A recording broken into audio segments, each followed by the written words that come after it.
just had a tweet in saying that although all of this may be true, business leaders tend to still want something touchy-feely in their hands. So let's see what our other speaker says. Neil Isaacson. Good evening. Thank you very much, and thank you, Alan. I have to start with an apology tonight. Ian Fairservice, who many of you know here in the Capital Club, can't be with us tonight, and he asked me to read out the following. He said, I quote, to paraphrase Mark Twain, reports of the death of print media are over-exaggerated and certainly for this region many years premature. He apologises for not being with us tonight, but I'm here to oppose the motion and question its validity. First of all, the implication is that print media has been killed off by social media issues at hand. Firstly, that print media is in fact dead or even dying, and secondly, that the future of print is inextricably linked to social media. First of all, print media is not dying. In the 12 years that Google has been around, magazine readership has increased 11%. Media titles continue to be brought to market, and in fact the readership of papers across the Middle East and Asia are continuing to grow year on year.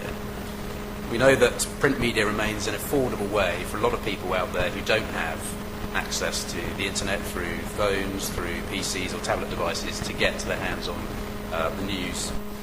And today, newspapers reach a third of the world's population. That's 41% more people that actually access the World Wide Web. If we actually compare print media versus social media, we see that there are two completely different user experiences that are offered. And therefore, the growth or decline of one or the other can't be linked. If we look at print media, it's a tangible source of information. It's a product that people purchase for a reason. There's a demand for the audience that is met, be it news, commentary, entertainment or debate. That product, be it a print newspaper or magazine, acts as a filter from all the chaff. And so you get exactly what you want in a format that you want, in a way that you want, from a trusted source. There's no need to surf, there's no need to be constrained to 140 characters. Social media, clearly it is around. Its prime objective starts out being to help people socialise and connect. In fact, if we look at Twitter as one example, it of course means chirps from birds, and in essence it's a short burst of inconsequential information. I might leave the debate there. Anyway, let's talk about credibility, because that's really the heart of the matter here. Print media is a trusted source for people.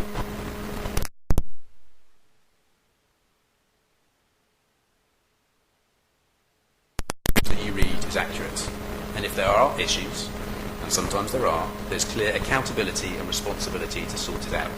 Heads will roll if the story is wrong.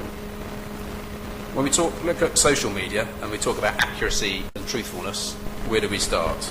There are no safeguards. Anyone can say anything to anyone at any time. Recently, of course, people on Twitter have incorrectly accused Gabby Logan, Alan Shearer, Jeremy Clarkson and Jemima Khan, just to name a few, of having affairs.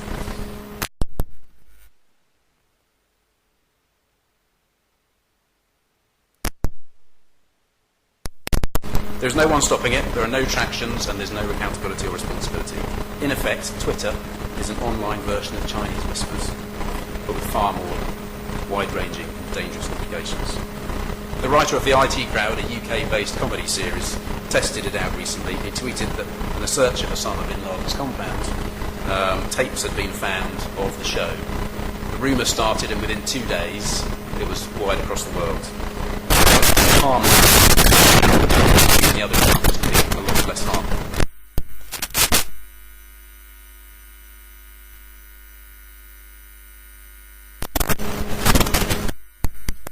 As a tool to gain information and interact with customers. The president of the World Editors Forum recently stated that he sees no threat from print media. In fact, he sees that journalists should be using it as a tool to allow publications to develop and grow. However, print media using social media doesn't signal the end for newspapers. It's merely good business practice. I'm sure that many of the leaders gathered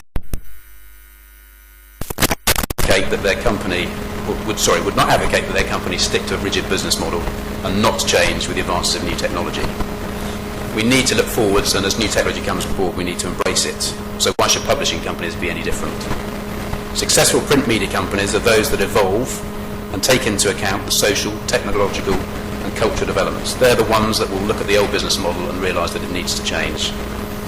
Being human beings, after all, we all have different tastes and demands and different wishes in terms of getting access to the news, content and entertainment that we look for every day. Our media usage demands are varied, and here are a few examples. More people listen to Radio 4 than watch Channel 4 in the UK. More people in the UK read The Sun and the News of the World, I don't know why, but they do, and than watch Coronation Street. DVDs and TVs haven't got rid of the movies, movie theatre business, and most importantly, more people read a newspaper every day than are on Twitter and Facebook combined. Each of these media have an important role to play in the current and future society, and as long as they have a unique experience, they will continue to attract audiences, and that is why print media is not dead.